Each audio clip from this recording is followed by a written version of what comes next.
Bonjour, correction du troisième exercice du devoir maison. Donc on vous disait dans l'énoncé que 1 cm3 de mercure avait une masse de 13,6 grammes. Et là ce qu'on vous demande c'est quelle va être la masse de 24 mètres cubes de mercure. Donc déjà il y en a qui ont mal lu l'énoncé, ce qu'on vous demandait c'était 24 mètres cubes, qu'il va falloir qu'on convertisse en centimètres cubes.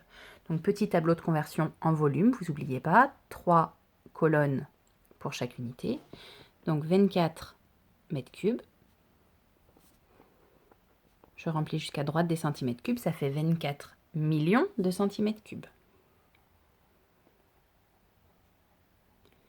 Et ensuite, produit en croix pour remplir le tableau de proportionnalité.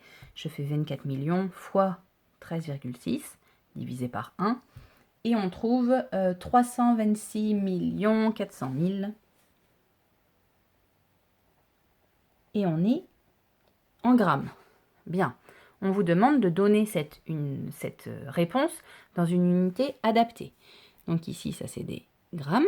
Donc on va écrire 326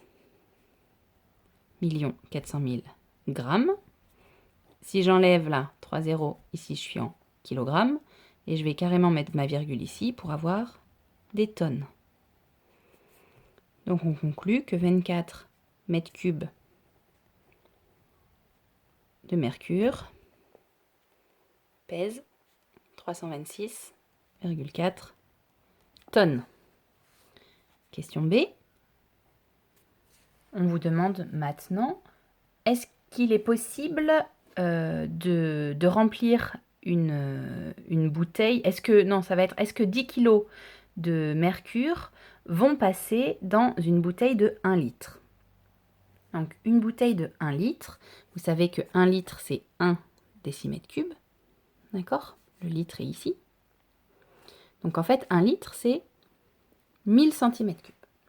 Alors il y en a certains qui m'ont dit, ce que je vais faire c'est que je vais mettre 1000 cm3 ici et je vais calculer la masse. C'est un raisonnement qui est peut-être un petit peu tiré par les cheveux, mais pourquoi pas? Le problème c'est que souvent votre conclusion a été erronée. Donc nous on va raisonner différemment, on va se dire, la question c'est est-ce que 10 kilos vont entrer dans 1 litre? Et nous on va partir de 10 kilos. Alors 10 kilos c'est combien de grammes? C'est 10 000 grammes. Donc c'est 10 000 grammes que je vais aller mettre dans mon tableau de proportionnalité ici. Pour la masse, 10 000 grammes. Et moi je veux savoir quel est le volume que ça va faire. Et si c'est inférieur à 1000 cm3, et dans ce cas, oui, ça passera dans une bouteille de contenance 1 litre. Alors, produit en croix, on repart de la première colonne, on oublie la colonne du milieu pour faire notre produit en croix. 1 fois 10 000 divisé par 13,6 et on trouve 735. Donc en fait, 10 kg de mercure, ça remplit 735 cm3, ce qui est inférieur à 1000 cm3. Donc oui, ça passe dans une bouteille de contenance 1 litre.